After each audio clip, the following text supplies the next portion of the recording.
ഞങ്ങൾ എങ്ങോട്ടാണ് ഈ ഒരുങ്ങി നിൽക്കുന്നതെന്നറിയോ? ഞങ്ങളൊരു വേൾഡ് ടൂർ പോവാണ് കേട്ടോ. അതെ, ഞങ്ങളിതായി പോകുന്ന ബുർജ് ഖലീഫിന്റെ മുമ്പിലൂടെയുള്ള റോഡിലൂടെയാണ് നമ്മൾ പോകുന്നത്. ഈ സംസാരിച്ചുകൊണ്ടിരിക്കുന്നത് നിതിനാണ് കേട്ടോ. തനിലേട്ടൻ്റെ ഫ്രണ്ടാണ്, ഇപ്പം എൻ്റെയും. അവൻ എൻ്റെ യൂട്യൂബ് ചാനലിനെ കളിയാക്കാൻ വേണ്ടിയിട്ട് ഓരോന്നോരോന്നിങ്ങനെ പറഞ്ഞുകൊണ്ടിരിക്കുകയാണ് കേട്ടോ. അപ്പോൾ എന്തായാലും ഇതവിടെ കിടക്കട്ടെ.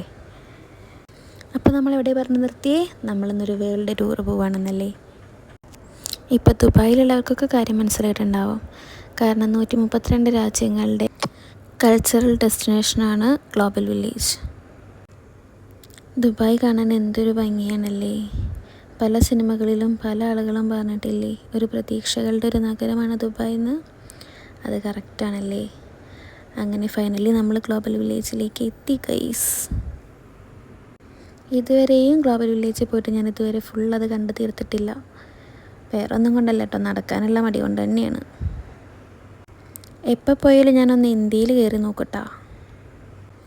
ദുബായിയുടെ കണ്ണിൽ നമ്മുടെ ഇന്ത്യ എങ്ങനെയാണെന്ന് അറിയണമല്ലോ അല്ലേ. കാർ പാർക്ക് ചെയ്തോടത്തുനിന്ന് ഗ്ലോബൽ വില്ലേജിലേക്ക് കുറച്ച് നടക്കാനുണ്ട് കേട്ടോ. നടക്കാൻ വയ്യാത്തവർക്കൊരു റിക്ഷയൊക്കെ ഉണ്ട്. ഏതെങ്കിലും മാളിലോ പാർക്കിലോ ഒക്കെ പോയിട്ടുണ്ടെങ്കിൽ കൺമണീനെ പിടിച്ചാൽ കിട്ടില്ല കേട്ടോ. എന്നാലോ കുറച്ച് നടക്കാനുള്ള സ്ഥലമാണെങ്കിൽ കൺമണി ഒക്കത്തൊന്നും ഇറങ്ങില്ല. നിങ്ങൾക്കുണ്ടോ അങ്ങനത്തെ കുട്ടികൾ? ഉണ്ടെങ്കിൽ ഒന്ന് മെൻഷൻ ചെയ്യണേ.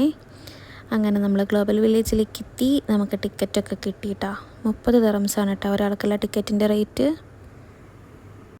ഒരുപാട് ചരിത്രങ്ങൾ ഉറങ്ങുന്ന ഒരു രീതിയിലാണ് ഇത് ഉണ്ടാക്കിയത്. വെള്ളം ബന്ധു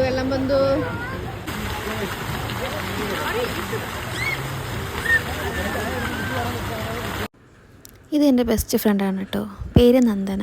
എനിക്ക് ദുബായിൽ വന്നിട്ട് കിട്ടിയതാണ്. നേരത്തെ ഒച്ച വെച്ചിരുന്ന നിതിനില്ലേ, അവൻ്റെ വൈഫാണ്. അവരൊറ്റ കുഴപ്പമേ വിളിക്കുള്ളൂ കേട്ടോ.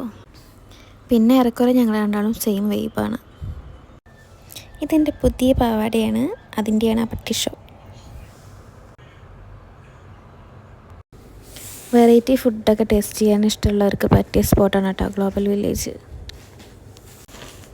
ഹാന കൃഷ്ണൻ്റെ മാംഗോ സ്റ്റിക്കി റൈസ് ഞാൻ അവിടെ നോട്ടിട്ട് വെച്ചായിരുന്നു. പക്ഷേ വയറ്റിൽ സ്പേസ് ഇല്ലാത്തതുകൊണ്ട് കഴിച്ചില്ല. ഇനി അടുത്ത പ്രാവശ്യം പോകുമ്പോൾ വേണം കഴിക്കാൻ.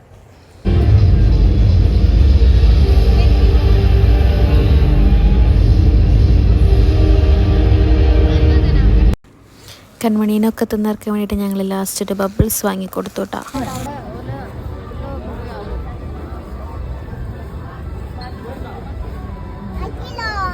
മാമനാകട്ടെ. കൺമണിയുടെ എല്ലാം പിന്നെ എൻ്റെതും കൂടിയാണല്ലോ. പക്ഷെ അവൾക്ക് അങ്ങനെ ഇല്ലായിരുന്നു. ഈ എടുത്തെറിയുന്നതൊക്കെ മനുഷ്യന്മാരെയാണ് ഗൈസ്. കണ്ണ് തള്ളിപ്പോയി. കുറേ നേരം നോക്കി നിന്നപ്പോൾ ഒന്ന് കയറണം എന്നുള്ള പൂതി തോന്നിയെങ്കിലും വേണ്ടത്ര ധൈര്യം ഇല്ലാത്തതുകൊണ്ട് ആ പൂതി അങ്ങോട്ട് പിൻവലിച്ചു. അങ്ങനെ ഒന്നിലും കയറാതെ വരുന്നത് മോശമല്ലേ. അങ്ങനെ ഞാനൊന്ന് എന്തിനേയും ഈ തോണിയിൽ കയറാൻ തീരുമാനിച്ചു. പക്ഷേ ഊഞ്ഞാലിൻ്റെ ആട്ടം അത്ര പോരാ. ഇതിനേക്കാട്ടിലും അടിപൊളിയാണ് നമ്മുടെ നാട്ടിലത്തെ പൂരപ്പറമ്പിലെ ഊഞ്ഞാലിൻ്റെ ആട്ടം.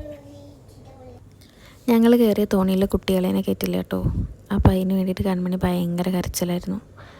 അപ്പോൾ അവളെ ഞങ്ങൾ വേറൊരു കുതിരയുടെ മേലെ കയറ്റി.